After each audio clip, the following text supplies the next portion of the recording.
Hello guys, मैं राजपाल सिंह स्वागत करता हूं आपका इस वीडियो में जिसमें हम प्रश्नावली 1.1 के जो भी क्वेश्चंस हमने बाकी छोड़ रखे हैं उनको आज कर लेंगे और हमारी 1.1 को आज खत्म कर देंगे।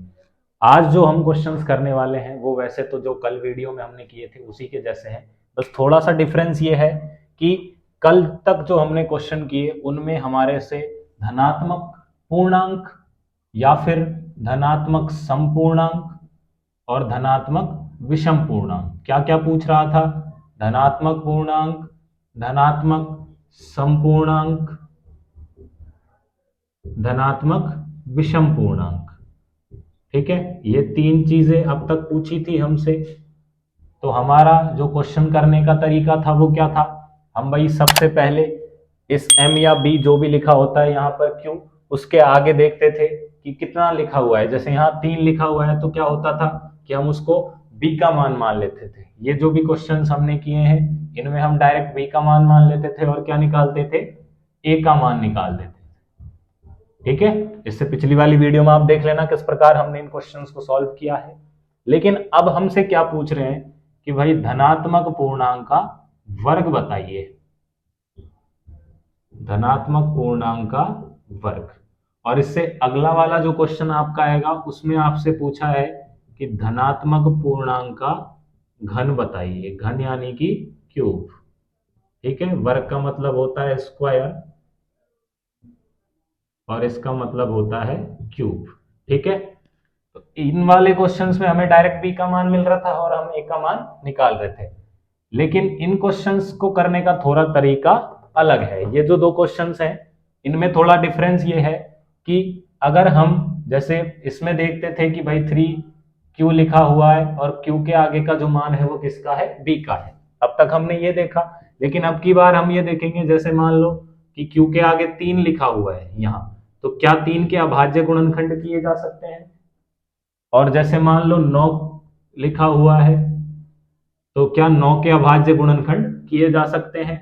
या फिर मान लो 16 लिखा हुआ है q के आगे, तो क्या 16 के अभाज्य गुणनखंड किए जा सकते हैं। अगर अभाज्य गुणनखंड किए जा सकते हैं तो आपको पहले अभाज्य गुणनखंड करके देखना है और फिर b का मान निकलेगा।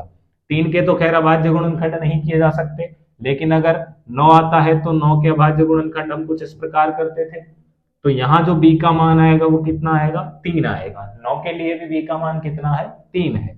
ऐसे ही अगर 16 का मैं करूं तो 4 4 कुछ ऐसे करते थे। ठीक है, तो यहाँ जो b का मान आएगा वो कितना आएगा, 4 आएगा। बस इतना ही फर्क है इन क्वेश्चंस में और इन जो पहले किए थे इससे उनमें। डायरेक्ट उनमें हमें b का मान मिला था और हम रखते थे, केस बनाते थे और क्वेश्चन सॉल्व कर देते थे। लेकिन इसमें थोड़ा डिफरेंस आएगा। इस डिफरेंस का फायदा ये है कि हमें b का चाहे कितना भी बड़ा मान मिल जाए, मान लो b की जगह हमें 16 मिल गया, तो उस क्वेश्चंस में अगर b की जगह 16 मिलता तो 16 केस बनते। लेकिन इसमें b के लिए 16 मिलने पे केवल कितने केस बनेंगे, 4 बनेंगे। इसी प्रकार अगर 25 मिलता है तो केस कितने बनेंगे, केवल 5 बनेंगे। तो ये क्वेश्चंस थोड़े से छोटे पड़ेंगे, उनसे केस कम बनेंगे। लेकिन ध्यान रखना एग्जाम के हिसाब से ये जो क्वेश्चंस हैं नीचे वाले ये बहुत ज्यादा इंपॉर्टेंट हैं, तो आप ध्यान से देखें। और अगर आपको कुछ भी इनमें से समझ में नहीं आता है तो आप मुझे कमेंट करके जरूर बताइएगा। मैं आपकी उस क्वेश्चन की जो भी समस्या आपको उनमें आएगी मैं उनको पूरी तरीके से सॉल्व करने की कोशिश करूंगा। ठीक है, देखते हैं हम क्वेश्चन नंबर 4, प्रश्नावली 1.1 का क्वेश्चन नंबर 4। तो ये क्या कह रहा है भाई, यूक्लिड विभाजन प्रमेयिका का प्रयोग करके दर्शाइए कि धनात्मक पूर्णांक का वर्ग किसी पूर्णांक m के लिए 3m या 3m+1 के रूप का होता है।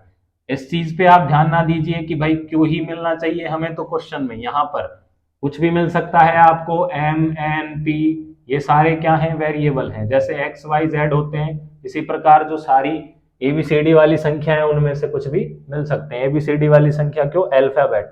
ठीक है, यहाँ m मिला है तो आप ये ना सोचें कि भाई m मिला है तो वो उसके आगे जो लिखा हुआ है वो b का मान नहीं है। पहले आप वेरिएबल पे फोकस ना करें, पहले आप केवल इसके फॉर्मेट पे फोकस करें। तो हमें क्या देखना है, हमें देखना होता है सबसे पहले b का मान। वर्ग के लिए मैंने क्या बताया था, वर्ग और घन के लिए कि हमें क्या करके देखना है, अभाज्य गुणनखंड करके देखना है। तो अगर यहाँ क्या लिखा हुआ है, m के आगे 3 लिखा हुआ है तो 3 के तो अभाज्य गुणनखंड नहीं किए जा सकते। अगर अभाज्य गुणनखंड नहीं किए जा सकते हैं तो वो मान डायरेक्ट बी का है। ठीक है, तो आप डायरेक्ट रख लें, तो डायरेक्ट बी का मान हम रखते हैं कितना, 3। ठीक है, m की जगह 3 लिखा हुआ है तो b का मान कितना, m के आगे 3 है तो b का मान कितना हो गया, 3 हो गया। इसमें रखते हैं तो a बराबर क्या आएगा भाई, बी क्यू प्लस, सॉरी 3 आएगा इसकी जगह, और plus R, 0 is less than R, और यहां अगर b का मान रखेंगे तो इज लेस देन 3। अगर b का, सॉरी r का मान 3 से छोटा है तो क्या क्या आ सकता है, 0 आ सकता है, 1 और 2 आ सकता है, यानी कि 3 केस बनेंगे। मैंने बताया था r के जितने केस को वो आते हैं, r के जितने मान है उतने केस बनते हैं। ठीक है, और आपको सारे ही केस बनाने हैं, ये भी मैंने आपको बता दिया था, आप कोई भी केस छोड़ के ना आए। तो केस फर्स्ट हम बनाते हैं, केस फर्स्ट क्या है भाई, r का मान क्या हो, 0 हो। r का मान अगर हम यहाँ 0 रखेंगे तो a बराबर क्या आएगा, 3q आएगा। ठीक है, यहां तक हम कर देते पहले, इससे पहले जो हमने क्वेश्चंस किए हैं उनमें हम यहां तक करके छोड़ देते थे कि भाई a बराबर हमने क्या निकाल दिया, 3q निकाल दिया। लेकिन अब हमें क्या देखना है, इसने बोला है कि पूर्णांक, धनात्मक पूर्णांक का वर्ग, तो हमें क्या करना होगा, इसका वर्ग करना होगा। तो यहां हम लिखेंगे कि दोनों तरफ वर्ग करने पर क्या करेंगे, हम वर्ग करेंगे, दोनों तरफ वर्ग करने पर। तो दोनों तरफ वर्ग करेंगे तो इधर a स्क्वायर और इधर 3q का होल स्क्वायर, तो ये क्या बनेगा, a स्क्वायर, और 3q का करते हो तो आप स्क्वायर करना जानते होगे स्क्वायर का मतलब होता है जैसे 3 का स्क्वायर करना है तो 3 गुणा 3। वैसे 10th क्लास में आ गए हो, इतना कुछ आपको आना चाहिए। ठीक है, 9q स्क्वायर, क्योंकि अगर मैं इतनी छोटी छोटी चीजें खोल के बताऊंगा तो वीडियो बहुत लंबे हो जाएंगे। तो a स्क्वायर बराबर ये क्या आ रहा है, 9q स्क्वायर आना है, लेकिन अपन को क्या लेके आना है, 3m लेके आना है। तो जो भी आपको लेके आना हो वो आप इसमें से कॉमन ले लें, और यहाँ क्या बचेगा, 3q स्क्वायर। तो a स्क्वायर बराबर हमें क्या लेके आना था, 3m, तो हम 3m लिख देते हैं यहाँ, यानी कि इसको हमने क्या मान लिया, m मान लिया। आप लिख दें जिसको आपने m माना है, जहां m बराबर क्या है, 3q स्क्वायर है। तो ये है आपका पहला केस। ठीक है, इसके बाद हम देखते हैं case number second. Case second में क्या होगा, r की जगह हम कितना रखेंगे, 1 रखेंगे। r बराबर 1 हो तो r बराबर अगर 1 होगा तो ये क्या बनेगा, 3q प्लस 1 बनेगा। ठीक है, तो a बराबर क्या बन गया, 3q प्लस 1 बन गया। तो इधर स्क्वायर, सॉरी लिख देते हैं, दोनों तरफ वर्ग करने पर, दोनों तरफ अगर आप वर्ग करोगे तो a स्क्वायर तो इधर बनेगा 3q प्लस 1 का होल स्क्वायर। ये a प्लस बी का होल स्क्वायर है, अगर कोई बच्चा ना जानता हो तो वो देख ले कि किस प्रकार खोलते हैं इनको। a प्लस बी का होल स्क्वायर खुलता है a square plus B square plus 2ab। ऐसे ही अगले क्वेश्चन में काम आएगा a प्लस बी का होल क्यूब, यानी कि ये क्या होता है, a cube plus B cube plus 3a square B plus 3ab square. ठीक है, जिसके भी ये याद ना हो वो इनको याद कर ले, इनके बिना ये क्वेश्चन सॉल्व नहीं हो पाएगा। तो खोलते हैं हम इसको, हमारे पास यहाँ a की जगह क्या है, 3q है, और b की जगह क्या है, 1। इस प्रकार हम उसको खोल देते हैं।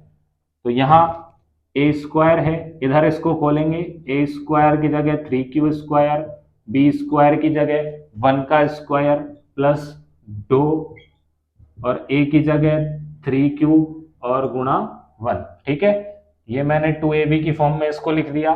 तो a स्क्वायर बराबर यहां से बनेगा 3q स्क्वायर का करे हुए तो 9q स्क्वायर, 1 का होता है 1, प्लस 2 गुणा 3 कितने होते हैं, 6q। ठीक है, इसको आप इस प्रकार लिख लें कि a स्क्वायर बराबर 9q square plus 6q plus 1। हमें क्या लेके आना है, हमें 3m प्लस 1 वाला रूप लेके आना है। तो आप इसमें से 3 कॉमन लें और जो बाकी कुछ बचता है उसको m मान लें। ठीक है, यहां तक मैं कॉमन लेता हूं 3, तो यहां बचेगा 3q स्क्वायर प्लस 2q और प्लस 1 बाहर। तो ये क्या हो गया, a स्क्वायर बराबर 3 और इसको मान लिया मैंने m, तो प्लस 1। जहां आप लिख दें कि m बराबर क्या माना है आपने, 3q स्क्वायर प्लस 2q को माना है। ठीक है, इसके बाद हम देखते हैं केस थर्ड। ये मुझे मिटाना पड़ेगा इसलिए क्योंकि केस थर्ड मेरे पास जगह नहीं है, लिखने के लिए, तो ये मैंने मिटा दिया। इसको देखते हैं केस थर्ड की जगह हम क्या रखेंगे। केस थर्ड में r बराबर 2 हो तो ये क्या है, हमारा केस थर्ड है। ठीक है, केस थर्ड में r बराबर 2 रखेंगे, तो यहां रखना होता है मान। ठीक है, फिक्स फॉर्मेट है जो चलता आ रहा है, बस केवल क्या बड़ा है, यहां तक तो हम सॉल्व करते ही थे पहले, जैसे कि यहाँ इस वाले तक ये तो हमने किया ही है, इसमें इस वाले तक किया ही है। इससे पिछले वाले क्वेश्चंस में क्या बढ़ गया, दोनों तरफ वर्क करने पर, क्योंकि वर्क की बात हो रही है। घन की जब बात होगी तो हम क्या कर देंगे कि भाई दोनों तरफ घन करने पर। ठीक है, तो ए का मान हम यहां रखेंगे 3q प्लस 2 बनेगा, ये दोनों तरफ वर्क करेंगे।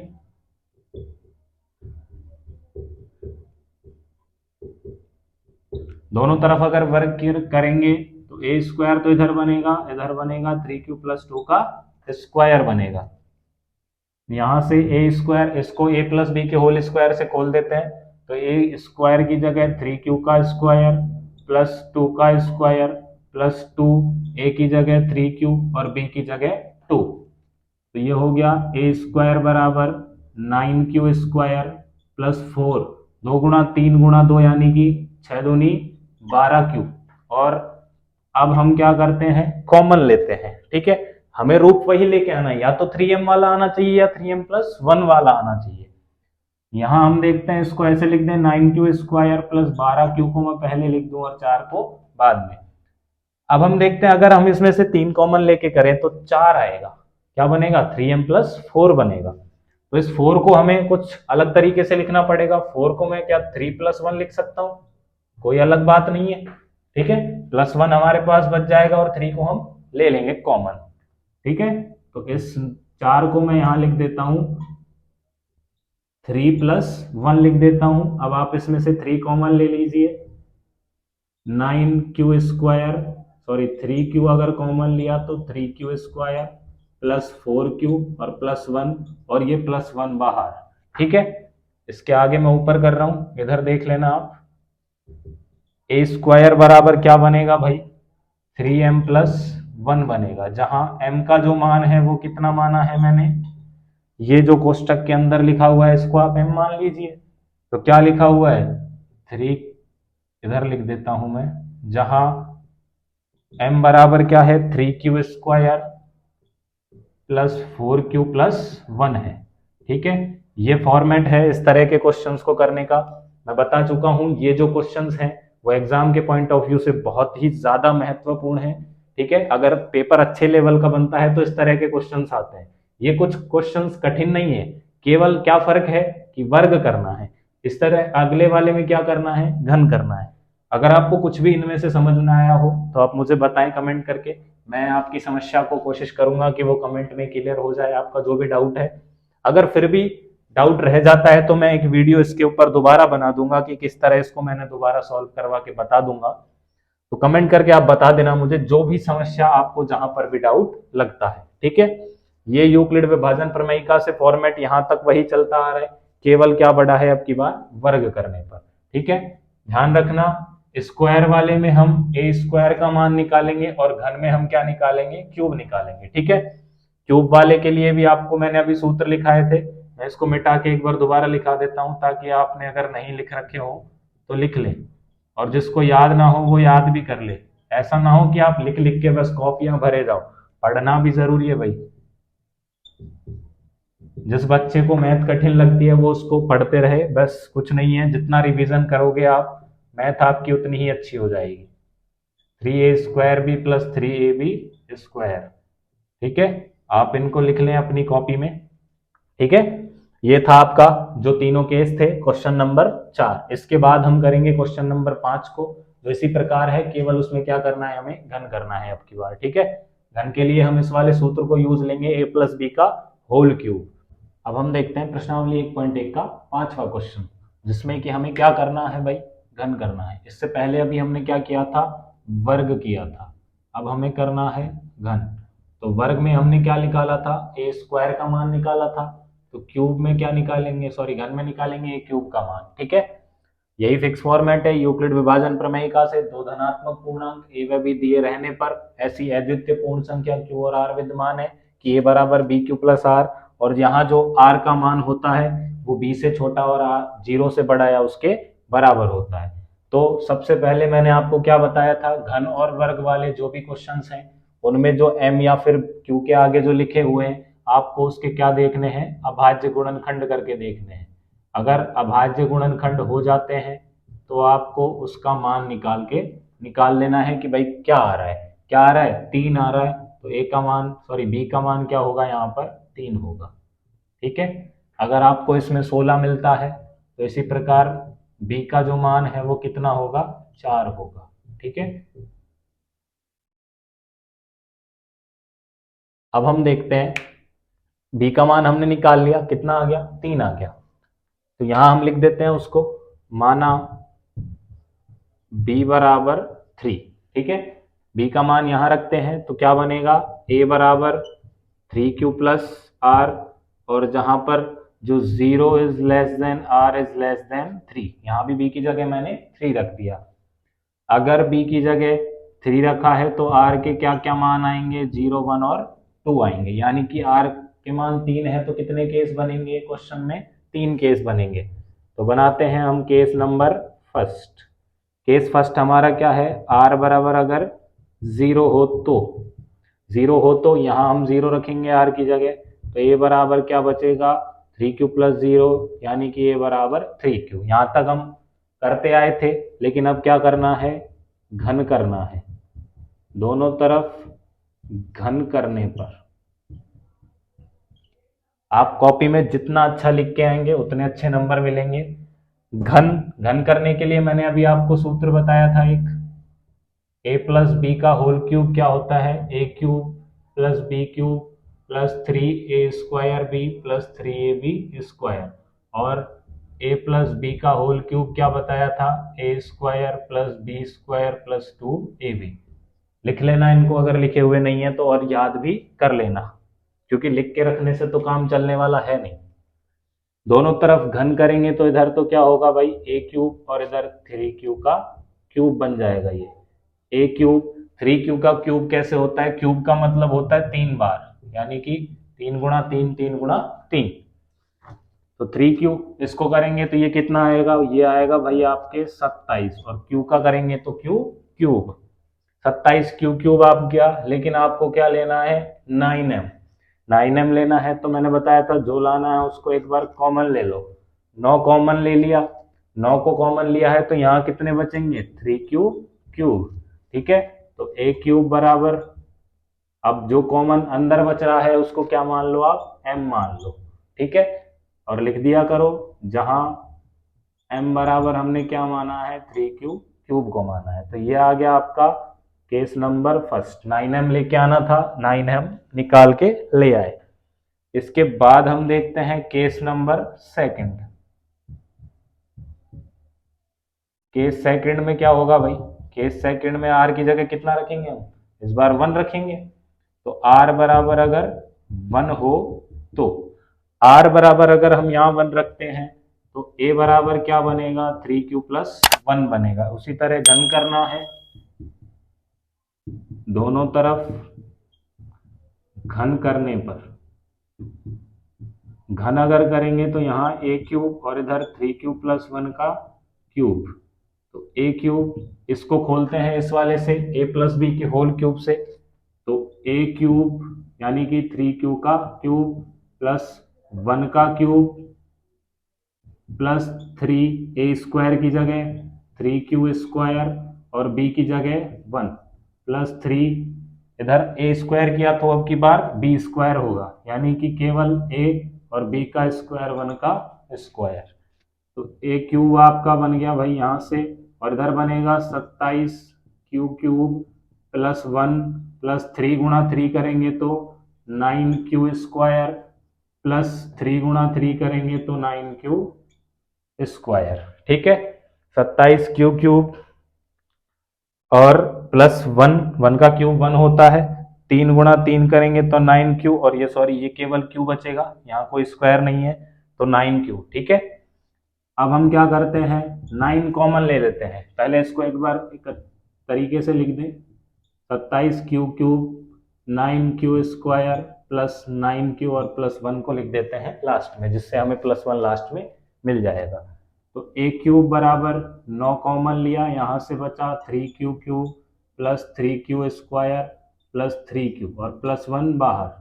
ठीक है, तो ए क्यूब बराबर हमारे पास क्या बच गया, 9m प्लस 1, जहाँ m बराबर 3 क्यू प्लस 3 क्यू स्क्वायर और प्लस में 3 क्यू। ठीक है, जो आप अंदर कॉमन लेने के बाद बच जाए उसको आप m का मान मान लें। ठीक है, अब करते हैं हम केस नंबर 3 को। मेरे पास थोड़ी जगह कम रहती है और बार बार साफ करने से वीडियो लंबा होगा, तो उसी हिसाब से मुझे थोड़ा एडजस्ट करना पड़ता है। आप इन चीजों पर ध्यान ना देकर केवल क्वेश्चंस के कॉन्सेप्ट पे ध्यान दिया करें कि किस तरह क्वेश्चन सॉल्व हो रहा है। ठीक है, कहीं आप इन पे ध्यान दो कि टेढ़ी मेढ़ी लाइनें बनती हैं बोर्ड पे। तो केस थर्ड में हम क्या देखेंगे, r बराबर 2, r बराबर 2 रखने पर, या फिर r बराबर 2 हो तो ठीक है, कुछ भी लिख सकते हो। r बराबर अगर यहाँ 2 रखेंगे तो a बराबर क्या बनेगा, 3q प्लस 2। यहाँ कर दो आप दोनों तरफ घन करने पर, दोनों तरफ घन अगर किया तो इधर बनेगा ए क्यूब, इधर बनेगा 3q प्लस 2 का होल क्यूब। तो ए क्यूब बराबर a cube plus B cube plus 3, a square की जगह 3q का स्क्वायर और ए स्क्वायर हो गया, तो कितना बचा, बी बचेगा केवल, 3a स्क्वायर बी होता है, बी की जगह क्या लिखेंगे अपन, 2 लिखेंगे। ए का स्क्वायर कर दिया तो अब की बार बी का बच रहा है 3 गुणा ए की जगह केवल 3q और बी का स्क्वायर। ठीक है, उसमें आप पहले यहाँ लिख के भी उसको खोल सकते हैं, जैसी आपकी इच्छा हो। जब तक प्रॉपर याद ना हो जाए तब तक इसको यहाँ लिख ले पहले, उसके बाद उसके हिसाब से खोले जाएं। याद हो जाता है उसके बाद आप डायरेक्ट खोल सकते हैं, जैसे आपकी इच्छा हो। 3q का क्यूब करेंगे तो ये आएगा 27q क्यूब, 2 का स्क्वायर करेंगे तो आएगा 8, 3 गुणा 3, ये पहले 9 बनेगा। 3q का स्क्वायर क्या होता है, 9, और 9 को 3 से मल्टीप्लाई करेंगे तो बनेगा 27, और q का स्क्वायर, और 27 को सॉरी मल्टीप्लाई और करना है अभी तो 2 से, तो ये बनेगा 54 और q स्क्वायर। ठीक है, और 3 गुणा 3 कितने होते हैं भाई, 9 होते हैं, और 2 का स्क्वायर 4, 9 चौके 36, तो ये क्या बन गया 36q।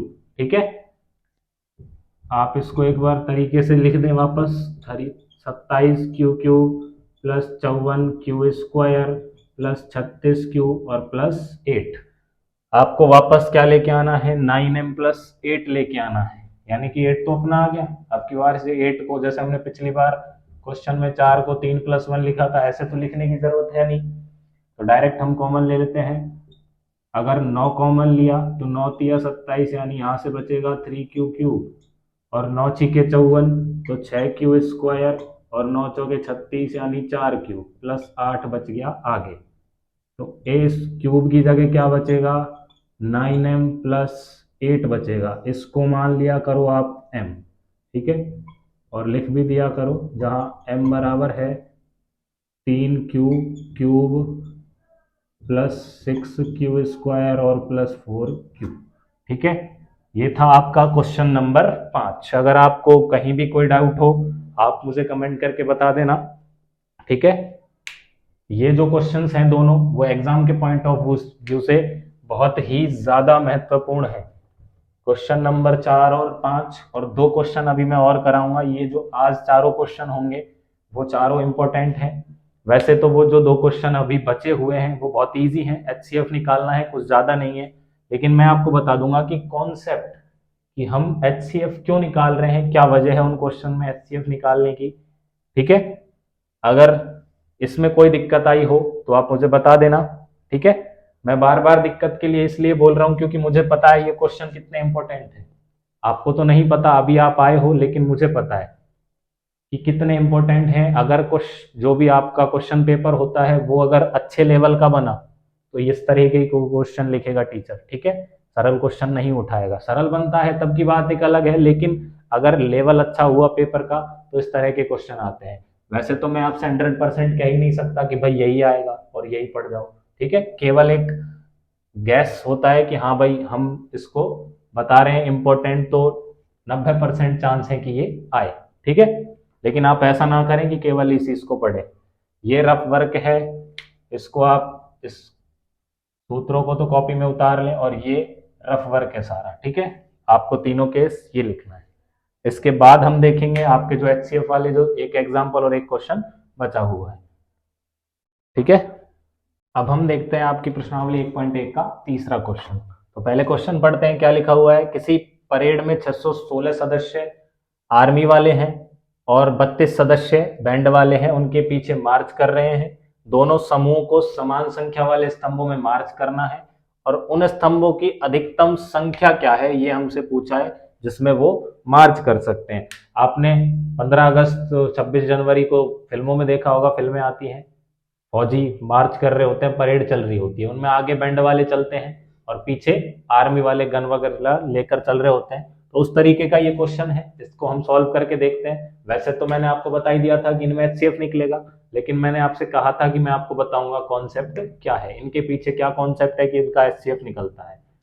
तो यहाँ क्या पूछा है, अधिकतम संख्या पूछी है। बहुत से टीचर्स बता देते हैं कि जिस क्वेश्चन में अधिकतम संख्या पूछी जाए उसमें एचसीएफ निकाल दो, लेकिन मैं आपको बता देता हूं कि ये जो ट्रिक है अधिकतम संख्या वाली, ये हर क्वेश्चन में काम नहीं करती, ठीक है। तो ये कोई ट्रिक नहीं है मेरे हिसाब से। तो ट्रिक वो होती है जो हर क्वेश्चन के लिए पूरे तरीके से काम करे, तो वो एक ट्रिक है, वरना कुछ भी नहीं है, वो केवल एक ऐसे ही बनाया हुआ है अपने आप से।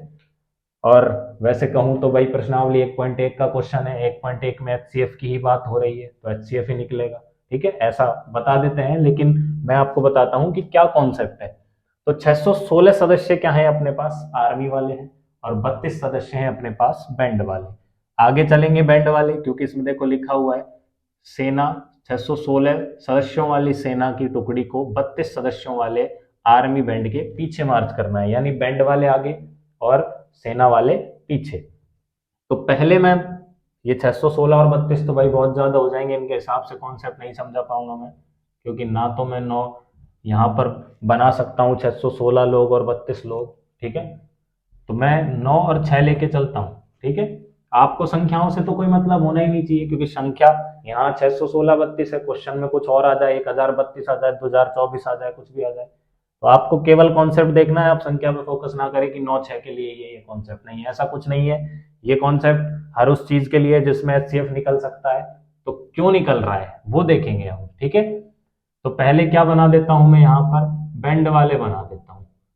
कितने बनाने हैं, 6 बनाने हैं। ये 6 मैंने क्या बना दिए, बैंड वाले बना दिए। भाई ऐसे ही बना सकता हूँ मैं डायग्राम, क्योंकि मेरी ड्राइंग बहुत भद्दी है, मुझे ड्राइंग व्राइंग बनाना नहीं आता है।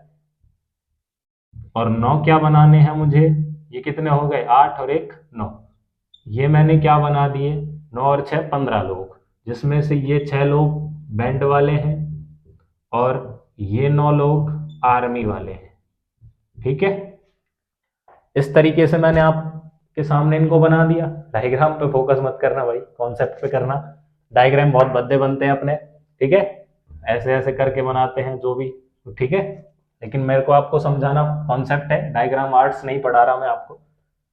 तो आर्मी वाले बना दिए मैंने 9, बैंड वाले बना दिए मैंने 6। लेकिन आप इसमें एक चीज देखो कि यहाँ पर ब्लैंक है, यानी कि खाली जगह है। और आपने देखा होगा कि उनको पहले तो इस क्वेश्चन को देख लो कि दोनों समूहों को समान संख्या वाले स्तंभ मार्च करना, यानी कि ऐसे ये संख्या समान होनी चाहिए, कुछ भी ब्लैंक नहीं होना चाहिए। दूसरा, आपने फिल्मों में भी देखा होगा कि वो बिल्कुल एक तरीके से चल रहे होते हैं कि भाई जितने लोग इधर हैं उतने ही लोग इधर होते हैं, जिसका एक साथ पैर उठते हैं सबके, एक साथ वापस नीचे रखते हैं, 1 2 करते हुए चलते हैं ना, देख लेना जिसने ना देखा हो, ठीक है। तो यहाँ ऐसा कुछ ब्लैंक होगा, तो इस तरीके से तो खड़ा करना असंभव काम है, क्योंकि ये भाई सुदृढ़ तरीका नहीं है। तो 2 2 खड़े करके देखे थे, अब क्या देखता हूँ, 3 3 खड़े करके देख लेता हूँ। तो 3 और 3 6, ये क्या हो गए, बैंड वाले हो गए, ठीक है। इसी तरीके से तीन ही तीन, जस्ट इनके पीछे ही ऐसे के ऐसे ही चलना है। ऐसा नहीं है कि तीन यहाँ है तो लाइन इधर दो, नहीं, जितने लोग आगे हैं लाइन वाइज उतने ही होने चाहिए, चाहे ऐसे ये कितने बड़े, उससे कोई दिक्कत नहीं है, लेकिन ब्लैंक नहीं होना चाहिए कुछ भी। तो तीन तिया नौ, ये कितने हो गए, नौ आर्मी वाले हो गए। ठीक है, आप देखो इसमें कुछ ब्लैंक तो नहीं बच रहा, नहीं बच रहा भाई, यानी कि एक सुदृढ़ तरीका हो गया। लंबाई चौड़ाई भी लगभग लगभग सेम सेम सी ही लग रही है, यानी कि स्थान भी कम घेरेंगे।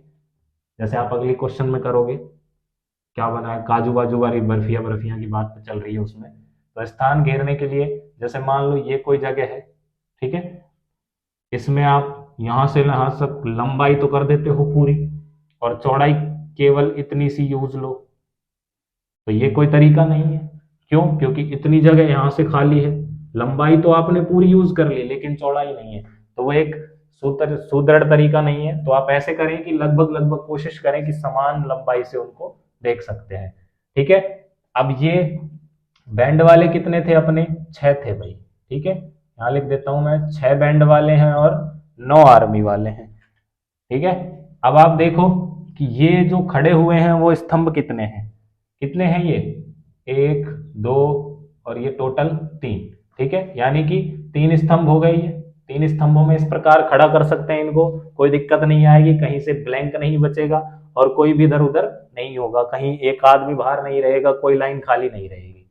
तो यानी कि 3 स्तंभ इनके बनाए जा सकते हैं। अब 3 बनाए जा रहे हैं। अब आप एक चीज देखो, 9 और 6 का अगर मैं HCF निकालूं तो कितना आएगा भाई, 3 3 1, 6 में 2 का भाग दिया 3 बार और 3 में 3 का भाग 1 बार। 9 को कैसे लिख सकता हूँ, 3 गुणा 3, 6 को लिख सकता हूँ 2 गुणा 3। ठीक है, HCF निकालते हैं, कॉमन देखते हैं, 3 आ गया। ठीक है, तो HCF एक तो यहां से पता लग रहा है कि 3 बन रहे हैं, यानी कि इनका HCF निकाला गया है, तब जाके संख्या समझ में आ रही है कि हमें 3 स्तंभ है। अब यहाँ तो 9 और 6 संख्या थी, तो हमने काफी आसानी से निकाल लिया कि भाई इनको ऐसे 3 3 करके सेट कर दो, कहीं जगह नहीं बचेगी। लेकिन 616 और 32 लोग बना बना के तो हम देखेंगे नहीं, नहीं तो ऐसे जाने कितनी बार तो गलत हो जाएगा। ठीक है, कितना लंबा क्वेश्चन हो जाएगा और कब जाके सही हो कोई पता नहीं है। तो इसके लिए 32 और 616 का HCF। एक और कॉन्सेप्ट ये है, जैसे मान लो अभी मैं आपको बताता हूं, ये 6 बैंड वाले और 9 आर्मी वाले हैं। ठीक है, अब ये ऐसे लाइन कितनी बन रही है, 3, और ऐसे कितनी बन रही है, 2 बन रही है। तो इस 6 को क्या लिख सकते हैं, 2 गुणा 3 लिख सकते हैं। ठीक है, क्योंकि आप देख लो 6 लोग हैं, 4 5 6, और 6 लोग 3 और 2 ऐसे लिख दिए। 9 को आप देखो, ये लाइन ऐसे तो 3 ही बनेंगी और ऐसे भी क्या बन रही है, 3 बन रही है, तो 3 गुणा 3। ठीक है, जैसे मान लो मैं 3 लोग खड़े करता हूं और लाइन कितनी है, ये ऐसे तो 1 है और ऐसे 3 है, तो 3 गुणा 1 अगर मैं करूंगा तो 3 आएगा, यानी कि टोटल जो पर्सन है वो आ गए मेरे पास, यानी कि 3 गुणा 3 करने पे 9 लोग हैं वो आ गए। ठीक है, ये एक कॉन्सेप्ट ही है, ये भी अभी मैं आपको समझाऊंगा किस प्रकार है। ठीक है, ध्यान रखना आप कैसे मैंने 9 गुणा ये 3 गुणा 1 करके 3 टोटल लोग निकाले, ऐसे स्तंभ गिन लिए और ऐसे इनकी पंक्तियां गिन ली कि कितनी पंक्तियों में तो ऐसे खड़े हुए हैं और कितने आगे से स्तंभ हैं। ठीक है, अब हम देखते हैं कि इसको कैसे खड़ा कर सकते हैं। मान लो डैश डैश डैश, इस प्रकार मैंने ये बना दिए।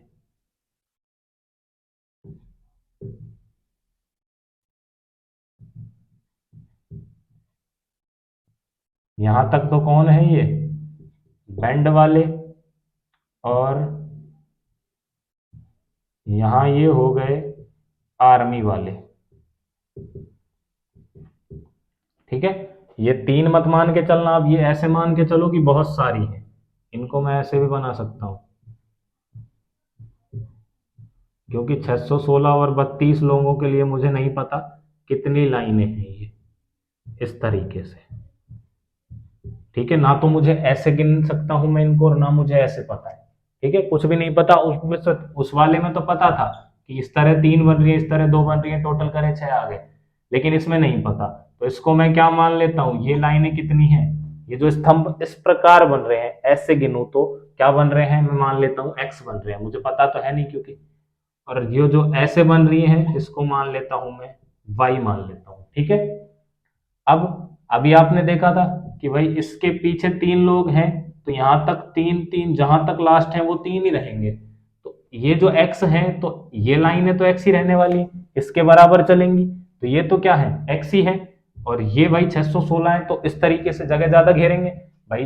मान लो 6 लोग तो कमी संख्या में, कमी जगह में खड़े हो गए, 9 लोगों को एक और लाइन फालतू बनी थी ना अभी, तो उस तरीके से लाइन जरूर, ये लाइन ही तो बदलेगी, ये स्तंभ थोड़ी ना बदले हैं, तो ये लाइन अलग बनेगी, इसको मैं मान लेता हूं z मान लिया मैंने, ठीक है। अभी आपने देखा था ऐसे लाइनों को और ऐसे जो लाइन बन रही थी उनको गुणा करने पे टोटल संख्या आ रही थी, तो x और y को जब मैं गुणा करूंगा तो ये बैंड वाले कितने हैं मेरे पास, 32 हैं, तो 32 को मैं x गुणा y लिख सकता हूँ।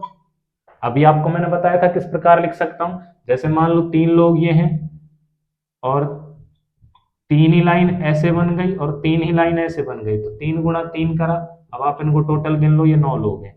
इस प्रकार 32 बैंड वालों को मैंने मान लो x लाइन तो ऐसे थी, y लाइन ऐसे थी, तो x गुणा y लिख दिया, टोटल आएंगे।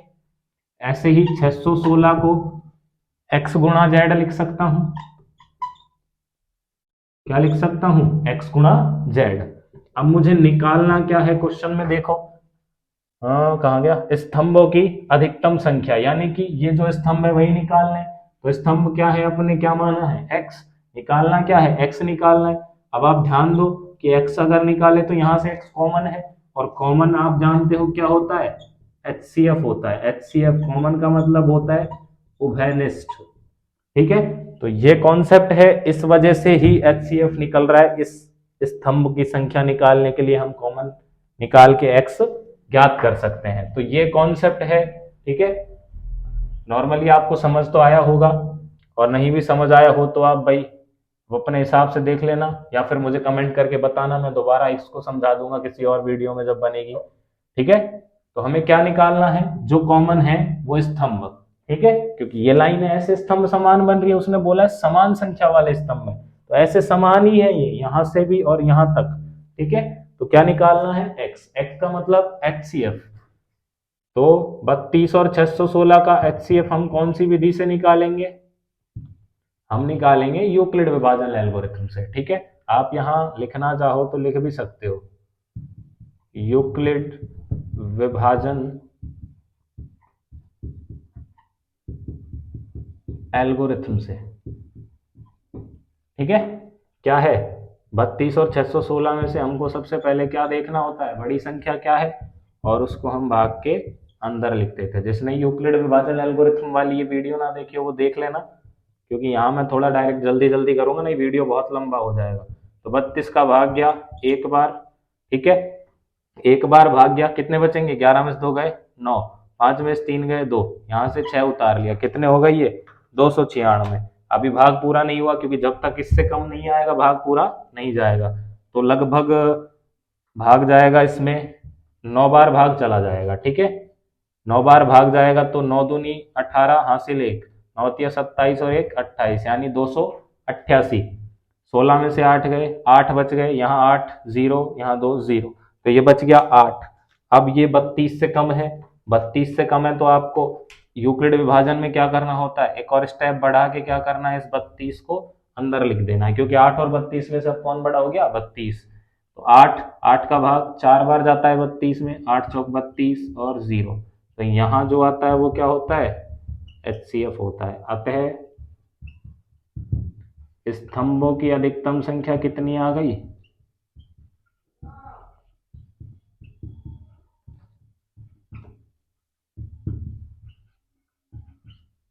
8 है, ठीक है। 8 लोग, 8 लाइनें बना बना के आप चाहे खड़े करके देख लेना, ठीक है। तो ये था आपका क्वेश्चन नंबर 3। इसके बाद एग्जाम्पल करेंगे जो सेम इसके जैसा ही है, कॉन्सेप्ट उसमें भी यही है, कॉमन निकालना है, ठीक है। उसको मैं डायरेक्ट HCF निकाल के करा दूंगा, कॉन्सेप्ट उसके लिए भी यही वाला है, ठीक है। आप उसमें काजू वाली बर्फी आके रख के देख लें, उसके बाद जो दूसरी वाली है उनको रख के देख लें, इस प्रकार लाइनें सेम बनेंगी उनकी भी, ठीक है। कम जगह घेरने के लिए वही बात है कि ब्लैंक जगह ना छोड़ें आप, ठीक है। तो आप उसको देख लेना, मैं डायरेक्ट HCF निकालूंगा, आप उसको इस कॉन्सेप्ट से समझने की कोशिश कर लेना। इसके बाद एग्जाम्पल कराऊंगा मैं जो एक बचा हुआ है, और इसके बाद अपनी प्रश्नावली 1.1 खत्म हो जाएगी। इससे अगली वीडियो में हम प्रश्नावली 1.2 शुरू कर देंगे, पहले उसका बेस देख लेंगे क्या चीज़ है। ठीक है, अब हम देखते हैं आपका एग्जाम्पल नंबर 4, जो कि क्या है। एक मिठाई विक्रेता के पास 420 काजू की बर्फियां और 130 बादाम की बर्फियां हैं। वह इनकी ऐसी ढेरियां बनाना चाहती है कि प्रत्येक ढेरी में बर्फियों की संख्या समान रहे तथा ये ढेरियां बर्फी की परात में न्यूनतम स्थान घेरें। इस काम के लिए प्रत्येक ढेरी में कितनी बर्फियां रखी जाएं, ये आपसे पूछा है। तो इसी यही वाला कॉन्सेप्ट है, उसमें कुछ अलग नहीं है, सेम ऐसे की ऐसे ही है। जैसे आप आगे काजू की बर्फियां रख दो, उसके बाद बादाम की बर्फियां रख दो, और देख लो कि कितनी जगह घेर रहे हैं। ठीक है, न्यूनतम जगह घेरने के लिए क्या होना चाहिए, मैंने अभी बताया था इस क्वेश्चन में। न्यूनतम जगह घेरने के लिए लगभग लगभग कोशिश ये करो कि ये लंबाई और चौड़ाई जो है वो लगभग समान रहे। ठीक है, और इसके लिए क्या है, सुदृढ़ तरीका यही अपना के देखा था अपन ने, इस तरीके से एक्स निकाला था इससे पिछले वाले क्वेश्चन में। तो कॉन्सेप्ट वही है, क्या निकालना है, HCF निकालना है। वीडियो लंबा हो जाएगा, वरना मैं दोबारा आपको काजू की बर्फी ये बना के दिखा देता। ठीक है, वीडियो पहले ही बहुत लंबा हो गया है। 420 और 130, यानी कि 420 बड़ा है, 420 को लिख दिया अंदर, 130 बाहर। कितनी बार भाग जाएगा, 13 तिये 39, तो यानी कि 3 बार जाएगा, 390। 0 12 में से 9 गए 3, और ये 130, सॉरी 130 नहीं 30 ही बचेगा, 12 में से 9 गए 3, ये इधर इधर ले लिया, तो ये रह गया 30, और ये इधर 130। ठीक है, तो 30 का भाग अब कितने में देना है, 130 में देना है। कितनी बार जा सकता है, 3 चौके 12, 4 बार जा सकता है 120। 0 3 में से 2 गए 1, 10 बचेगा। अब की बार इस 30 को उतारना है। यूक्लिड विभाजन एल्गोरिथम है, ये आपने पढ़ रखी है, मैंने पढ़ा दिया, जिसने नहीं पढ़ी हो वो देख लेना। थोड़ा स्पीड से इसीलिए करा रहा हूँ क्योंकि पहले बहुत अच्छे तरीके से पढ़ा दिया है मैंने इसको। ये क्या आ गया, HCF आ गया। अतः जो पूछा है, क्या पूछा है, प्रत्येक ढेरी में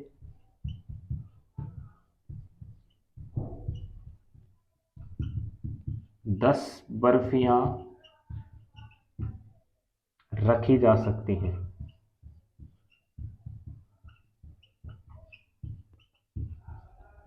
ठीक है, ये था आपका एग्जाम्पल। कॉन्सेप्ट सेम यही है जो पिछले वाले क्वेश्चन में मैंने बताया, आर्मी की टुकड़ी, उसी तरीके से काजू की बर्फी और बादाम की बर्फी। कुछ भी आ सकता है, आपको कॉन्सेप्ट पता होना चाहिए। जिस तरीके से मैंने यहाँ पे एक्स निकालने की वजह बताई थी वही है यहाँ पर भी। ठीक है, तो ये थी आपकी 1.1, आज खत्म हो गई है। इससे अगली वीडियो में हम 1.2 चालू कर देंगे। अगर वीडियो पसंद आया हो तो वीडियो को लाइक करें, और कोई भी समस्या आई हो वीडियो में, कहीं भी कोई डाउट हो तो आप मुझे कमेंट करके बताइए, मैं आपकी उस समस्या को सॉल्व करूंगा। और वीडियो को उन बच्चों तक ज़रूर भेजें जो इस बार 10th में हैं और जिनको इस गणित की क्लासों की ज़रूरत पड़ेगी, तो उनके पास आप भेज दें, उनका फ़ायदा हो जाएगा। और वो जब देखते हैं तो हमें उत्साह मिलता है कि चलो कोई पढ़ रहा है, तो हमें थोड़ा पढ़ाने में मज़ा आता है, उत्साह मिल जाता है। ठीक है, तो आप वीडियो को शेयर कर देना, पसंद आई हो तो लाइक करना, और चैनल को सब्सक्राइब करना। ठीक है, मिलते हैं इससे अगली क्लास में जिसमें 1.2 शुरू करेंगे। धन्यवाद।